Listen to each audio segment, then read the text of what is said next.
Mr. Mr. Mr. Mr. Mr. Lee not Mr. Allen ကျွန်တော်တို့ English စကားပြောတဲ့အခါမှာ Mr ဆိုတဲ့စလုံးကိုဘယ်လိုနေရာမှာထည့်ရမလဲဆိုတာကိုဒီသင်ခန်းစာမှာတွေ့ရမှာဖြစ်ပါတယ်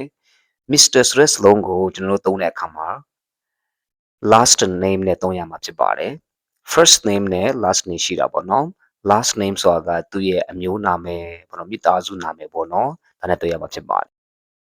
သူကအခုဒီမှာ put it before a man's full name or his last name only ပေါ့နော် full name ပေါ့နော်နာမည်အပြည့်အစုံပေါ့နော် first name လည်းပါမယ် last name လည်းပါမယ်အဲ့လိုသုံးလို့ရတယ်ပေါ့နော်ဒါမှမဟုတ် his last name နဲ့သုံးလို့ရမှာဖြစ်ပါတယ်ပေါ့နော်အရှိမသုံးရမှာပေါ့ကွာ for example ဥပမာနဲ့ပြောမယ်ဆိုရင် Mr. Smith or Mr. John Smith Mr. Smith ဆိုလို့ရှိရင်ဒါက last name ပေါ့နော် Mr. John Smith ဆိုလို့ first name နဲ့ last name တစ်ခါတွေ့ထားတာပေါ့နော်ပြီးလို့ရှိရင် it does not change based on age or marriage status သူ့ရဲ့အသက်အရွယ်နဲ့သူ့ရဲ့ဘယ်လိုပြောမလဲအိမ်ထောင်ရှိမရှိပေါ့နော်ဒီလိုမျိုးနဲ့မဆိုင်ဘူးပေါ့နော်ကိုသုံးလို့ရတယ်ဆိုတဲ့အသေးဖြစ်ပါတယ်နော်ပြီးလို့ရှိရင်သူက use a period after it in American English American English မှာကျတော့ Mr ရဲ့နောက်မှာ full stop ထည့်တာပေါ့နော်လေ dot ထည့်ပေါ့နော်ဒါပေမဲ့လည်း some British styles drop the period and the British မှာကျတော့တချို့ British မှာကျတော့ဗာလဲအဲ dot ကိုမထည့်ဘူးပေါ့နော်အဲ full stop လိုမျိုးအဲ့ set ကိုမထည့်ကြဘူးပေါ့နော်အခုဒီမှာသူတို့ပြောနေတဲ့စကားကိုကြည့်ကြည့်အောင် come in I'm Alan Lee ဝင်ခဲ့ပါကျွန်တော်က Alan Lee ဖြစ်ပါတယ် nice to meet you Mr. Lee အဲ့လိုပြောတဲ့အခါမှာတွေ့ရတာဝမ်းသာပါတယ် Mr. Lee ပြောတဲ့အခါမှာ